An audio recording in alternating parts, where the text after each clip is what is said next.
Pemirsa, sidang kasus kekerasan dalam rumah tangga, suami terhadap istrinya di Kolaka, Sulawesi Tenggara berujung ricuh. Keluarga korban tidak terima vonis hakim oleh pelaku terdakwa yang dinilai terlalu ringan.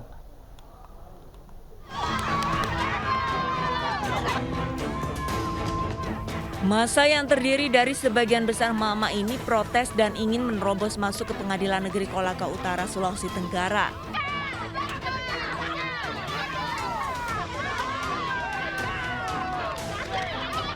Massa merupakan perwakilan keluarga korban kekerasan dalam rumah tangga.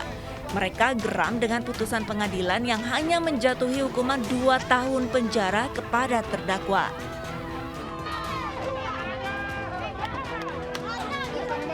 Keluarga korban meminta tersangka tetap dijatuhi 5 tahun penjara dan dipecat dari pegawai negeri sipil.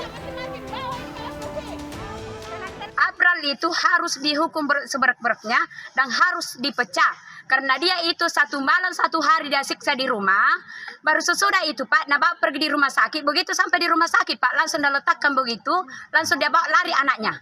Sampai meninggal itu Pak, tidak lihat istrinya, sampai diangkat ke pembolot, tidak ada itu. Jadi hukuman saya itu ini Pak, harus dihukum seberat-beratnya dan harus dipecat, tidak boleh tidak. Karena saya tidak terima kalau seperti ini.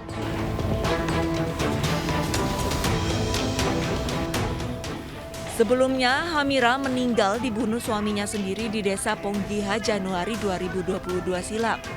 Dari hasil visum Rumah Sakit Bayangkara Kendari, ditemukan lebam bekas hantaman benda tumpul di bagian kaki, tangan, dan di bagian belakang leher korban. Sementara itu, di tubuh korban ditemukan juga racun. Dari Kabupaten Kolaka Utara, Sulawesi Tenggara, Israel Yanas, iNews melaporkan. Pemirsa, Verdi Sambo menjalani pemeriksaan lanjutan siang ini. Diagendakan Verdi Sambo akan diperiksa menggunakan alat lie detector yang sama dengan 4 tersangka lainnya sebelumnya juga sudah diperiksa pemirsa. Situasi dan kondisi pagi hari di Pusat Laboratorium Forensik Polri Sentul, Kabupaten Bogor terpantau sepi. Jelang pemeriksaan mantan Kadif Propam Polri ini sekaligus tersangka pembunuhan berencana Brigadir Nofriansyah Yosua Huta Barat, terlihat tidak ada aktivitas dan juga pengamanan khusus. Rencananya petugas akan memeriksa Verdi Sambo hari ini. Walaupun belum diketahui waktu pasti dimulainya pemeriksaan akan menggunakan lie detector. Langkah ini merupakan penyidikan pro justisia atau demi keadilan hingga akhirnya dilimpahkan ke Kejaksaan Agung untuk proses persidangan. Sebelumnya pemirsa, keempat tersangka lain yakni Putri Chandrawati, Baradae, Bribka RR dan juga Kuat Ma'ruf serta saksi asisten rumah tangga Verdi Sambo yaitu Susi telah diperiksa dengan alat yang serupa.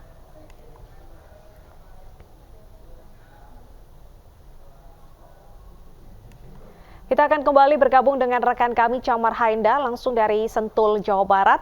Selamat siang, Camar. Apakah pemeriksaan sudah dimulai?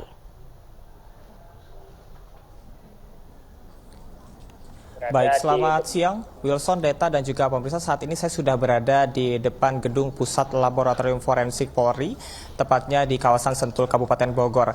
Dan direncanakan hari ini Irjen Pol Verdi Sambo akan tiba dan akan dilakukan pemeriksaan dengan menggunakan alat tes lie detector. Pemantauan kami dari pukul 6 pagi hingga saat ini masih terpantau sepi, belum adanya pergerakan yang signifikan, kemudian juga tidak adanya pengamanan khusus ataupun juga rekayasa lalu lintas menuju ke arah Puslap 4 Polri jelang kedatangan dari Irjen Pol Verdi Sambo. Dan kami juga tadi mendapatkan informasi bahwa untuk Irjen Pol Verdi Sambo memang diagendakan akan tiba hari ini, namun untuk waktu pastinya ini awak media masih menunggu di luar dan tidak diperkenankan untuk masuk untuk mengambil gambar dan juga informasi lebih dekat. Namun apabila kita melihat kepada sejumlah pemeriksaan yang sudah dilakukan sebelumnya kepada 4 tersangka lain dan juga 1 saksi yakni asisten rumah tangga atas nama Susi, ini biasanya akan dimulai setelah sholat zuhur ataupun pukul 13 waktu Indonesia Barat. Adapun sebelumnya Putri Chandrawati dan juga ART pernyataan satu dengan yang lainnya. Sementara untuk kebenaran ataupun juga kejujuran dari Putri Chandrawati memang ini belum diberitahukan secara spesifik oleh Kadif Humas Polri Irjen Dedi Prasetyo. Dan sebelumnya juga 3 tersangka lain, diantaranya adalah Baradae, Kuat Ma'ruf dan juga Bribka RR sudah dilakukan pemeriksaan. dengan alat lie detector dengan hasil no deception indicate. Artinya ketiga tersangka ini sudah memberikan pernyataan secara jujur. Dan tujuan dari pemeriksaan dengan menggunakan tes lie detector ini adalah untuk menguji kejujuran dari setiap pernyataan dan juga kesaksian yang diberikan oleh tersangka dan juga para saksi. Sementara untuk mekanismenya sendiri, Bernadetta, Wilson dan juga pemeriksa ini menggunakan uji poligraf, yakni dengan melihat uji poligraf, yakni dengan melihat kepada respon yang diberikan ketika seseorang diberikan sejumlah pertanyaan secara berulang dan juga secara acak, yang nantinya ini akan melihat kepada 3 indikator otonom, yakni detak jantung dan juga aliran darah, kemudian juga pernapasan dan juga konduktivitas kulit. Dan untuk Irjen Pol Dedi Prasetyo selaku Kadif Humas Polri juga sudah menyebutkan bahwa keakuratan alat ini mencapai 93% dan juga sudah sesuai dengan standar internasional, meskipun masih banyak sejumlah pihak yang meragukan dari keakuratan alat ini, namun hal ini perlu tetap dilakukan dikarenakan untuk memperkaya dari informasi serta memperkaya alat bukti beserta dengan memperkuat dari pernyataan yang disampaikan oleh saksi ahli hingga nantinya berkas lengkap dan sudah dinyatakan P21 dan nantinya akan langsung dilimpahkan kepada Kejaksaan Agung dengan menggunakan 30 jaksa penuntut umum yang terbagi ke dalam 5 tim untuk penyelesaian kasus ini. Baik, terima kasih Camar Haenda atas laporan Anda. Selamat bertugas kembali. Pemirsa, Kombes Agus Nurpatria adalah satu dari 6 perwira yang diduga membantu skenario Sambo dalam kasus Brigadir Joshua. Kombes Agung Nurpatria diduga melakukan obstruction of justice pada kasus pembunuhan Brigadir Joshua.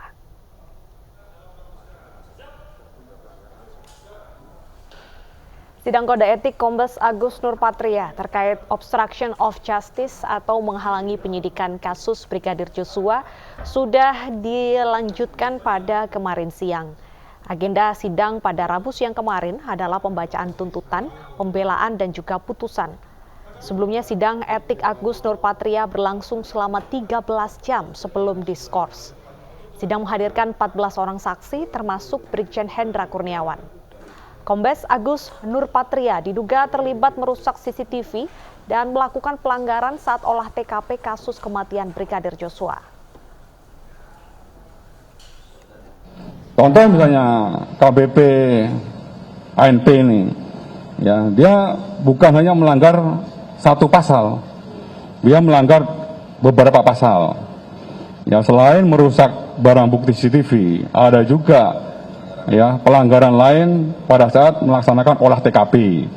Ya sama. Jadi satu orang itu bisa melanggar beberapa pasal yang disangkakan oleh tim dari Itsus maupun tim dari Propam.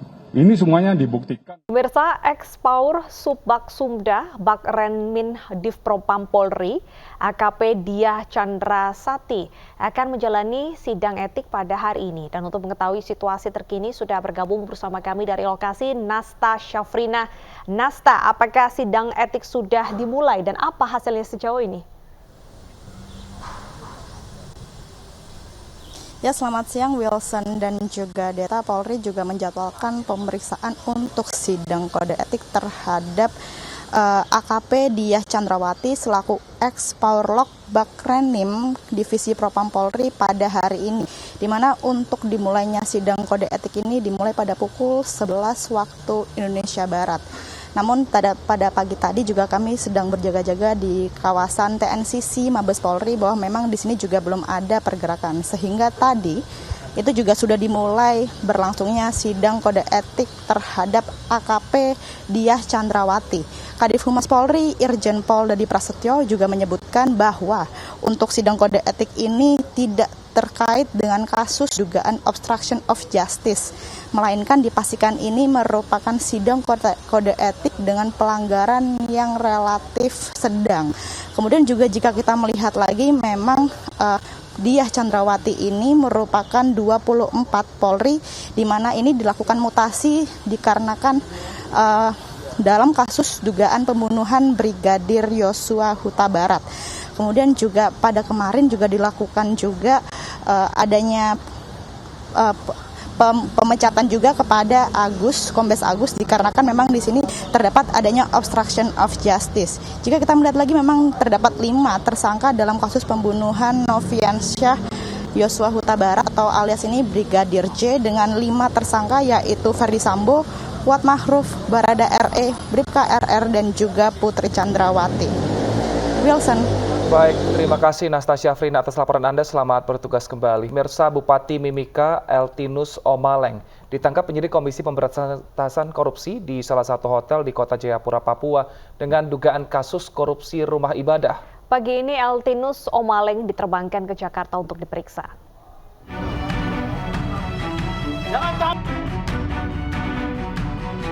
Eltinus Omaleng ditangkap penyidik KPK saat menghadiri rapat umum pemegang saham di sebuah hotel di Kota Jayapura Rabu pagi. Sempat terjadi adu mulut antara Bupati Mimika dengan tim penyidik KPK yang hendak membawanya. Tetapi akhirnya Eltinus dibawa ke markas Komando Brimob Polda Papua. Eltinus Omaleng ditangkap KPK dengan dugaan penyelewengan anggaran pembangunan gereja King Mi di Mile 32 Mimika yang merugikan negara 160 miliar rupiah. Setelah penangkapan Eltinus telah diperintahkan siaga penuh guna mengantisipasi gangguan keamanan di Kabupaten Mimika. Kami melihat keadaan situasi wilayah Papua yang kondusif ini, kami berusaha juga nanti mengatur supaya tidak ada dampak lain karena proses penegakan hukum ini. Kami sudah memerintahkan kepada Kapolres Mimika untuk membangun komunikasi dengan tokoh-tokoh yang ada di Mimika, terus sekalian menyiapkan pengamanan supaya tidak ada terjadi hal-hal yang tidak diinginkan. Saya berharap masyarakat di Mimika juga bisa melihat dari kacamata hukum. Sebelumnya, Majelis Hakim Pengadilan Negeri Jakarta Selatan telah menolak pra-peradilan Bupati Mimika. Hingga kini telah lebih dari 30 orang diperiksa terkait kasus ini. Guna pemeriksaan lebih lanjut, Bupati Eltinus diberangkatkan ke Jakarta dengan menggunakan pesawat udara melalui Bandara Sentani yang dijaga ketat oleh aparat keamanan. Dari Jayapura, Papua, Edi Siswanto dan Omega Batro Kumbawa, iNews melaporkan. Surya Darmadi menjalani sidang perdana di Pengadilan Tipikor Jakarta Pusat. Pemilik PT Duta Palma ini menjadi terdakwa dalam kasus dugaan korupsi lahan kelapa sawit yang merugikan negara 104 triliun rupiah. Sidang perdana di Pengadilan Tipikor dengan terdakwa Surya Darmadi digelar dengan acara pembacaan dakwaan. Dalam dakwaan jaksa, pemilik PT Duta Palma dengan Bupati Indragiri Hulu periode 1999 sampai 2008, Raja Tamsir Rahman Telah melakukan atau turut serta melakukan perbuatan melawan hukum, yaitu dengan memperkaya diri dalam kegiatan usaha perkebunan kelapa sawit. Raja Tamsir Rahman juga telah ditetapkan sebagai tersangka. Kerugian negara dalam kegiatan yang dilakukan oleh Surya Darmadi mencapai 104 triliun rupiah.